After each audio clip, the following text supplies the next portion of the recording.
So I still am getting a ton of comments about how NFTs are just JPEGs and you should just take a screenshot of them, and that it's like trading art and it's just dumb. And people, this is not true. There's so much more to NFTs than this, and it's really hard to explain and compact into one video. So I just want to go through a pretty simple example as to why NFTs are a lot more than just JPEGs or a piece of art. Now, to use this example, I want to focus on, say it's a young music artist that we're talking about, and they are releasing an NFT project. Well, first off, why would they want to be doing something like this? In the past, a music artist would traditionally go to some type of agency to get essentially a loan to get their music out there. Well, what happens also is this agency is going to take a portion of the royalties from their music for the foreseeable future. And now the music artist, obviously, that's just taking away money from them because it's a royalty that they're paying out.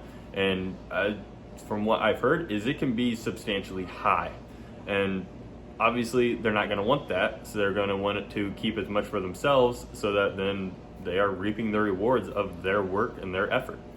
Now, what NFTs can do is when you release an NFT project, they can set up to say that the agency was going to take 40% of the royalties from the music for the foreseeable future. What they can do with the NFTs and say, hey, I'm going to offer anyone that holds this NFT, I'm going to offer you 20% of my royalties for the foreseeable future. Most NFT projects right now have about 10,000 in them, so that 20% would be split up probably 10,000 ways. It could be a little differently depending on how they set up their project. They could have one NFT that's worth a lot more, that one NFT gets 1% of their royalties for indefinitely. Just would all depend on that one specific project and how they decide to do it. But as you can see, when doing something like that, when you buy into that project, especially like if you get in at mint, you're going to be paying only a couple $100s from it. Now, what happens if this artist makes it big and huge is you're going to end up making a lot of money from those royalties for the foreseeable future. And then behind that, the NFT itself is going to go up in value because the artist gets known. People are going to want to support that artist and get involved in their music more and more.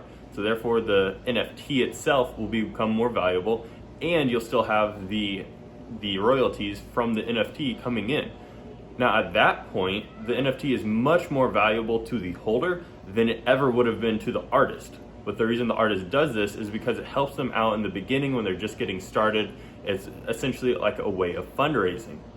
Now, a lot of people would say things like, well, they can just stick and go with the normal agency. Yeah, but if they can save 10%, 5% of the royalties for themselves and instead put it back out to the community, that's an awesome advantage that they should definitely take. And essentially, wouldn't you rather be supporting your community that is supporting you than some agency that essentially took a gamble on you that you're going to make them money?